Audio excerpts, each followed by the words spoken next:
না কেন? বলে কেন ঘুমাই না তুমি কি জানবে? বলে হ্যাঁ, জানতে খুব ইচ্ছা হয়। আল্লাহ বললেন তাহলে পেয়ালা হাতে পানি নিয়ে দাঁড়িয়ে থাকো।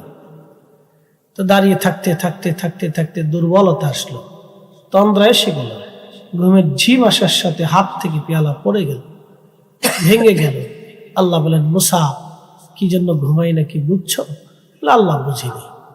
বলে সামান্য তন্দ্রায় তোমার হাত থেকে পড়ে সব ভেঙে গেল, বিস্মার হয়ে গেল পেয়ালা।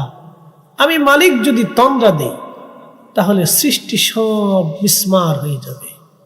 চাঁদের জায়গা চাঁদ থাকবে না, সূর্যের জায়গা সূর্য থাকবে না, নক্ষত্রের জায়গা নক্ষত্র থাকবে না, সাগরের জায়গা সাগর হবে না, আকাশের জায়গা আকাশ থাকবে না, আধারের জায়গা আধার হবে না, আলোর জায়গা আলো হবে না। সে রবের নাম কি? একসাথে বলে আইন মানব কার? বিধান চলবে কার?